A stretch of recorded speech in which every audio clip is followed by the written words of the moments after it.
Bonjour à tous, et bienvenue dans un nouvel épisode du Daily Podcast. Aujourd'hui, dans cet épisode, nous allons parler d'un sujet très important. La sécurité en ligne et comment protéger votre vie numérique. Ne vous inquiétez pas, nous allons utiliser des termes simples pour rendre tout cela facile à comprendre.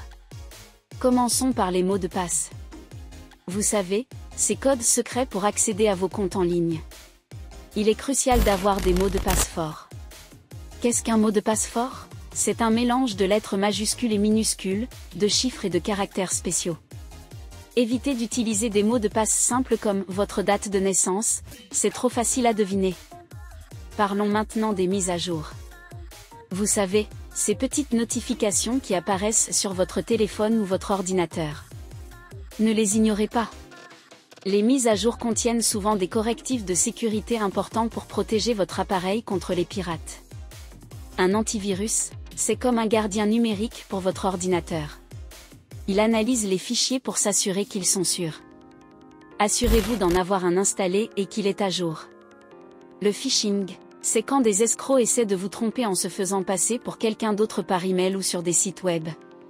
Soyez vigilants et ne partagez jamais de données personnelles à moins d'être sûr de l'authenticité de la source. Lorsque vous utilisez un Wi-Fi public, comme dans un café, méfiez-vous. Ces réseaux ne sont pas toujours sécurisés. Évitez de faire des opérations bancaires en ligne, ou de partager des informations sensibles lorsque vous êtes connecté à un Wi-Fi public. Voilà, nous avons parcouru quelques bases essentielles de la sécurité en ligne.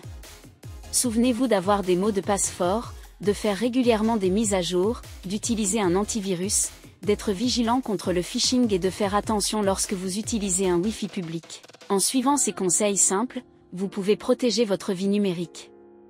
C'est tout pour cet épisode. Revenez la prochaine fois pour découvrir davantage de mystères du monde informatique. N'oubliez pas de partager ce podcast avec vos amis qui souhaitent également comprendre les bases de l'informatique. Prenez soin de vous, et à la prochaine.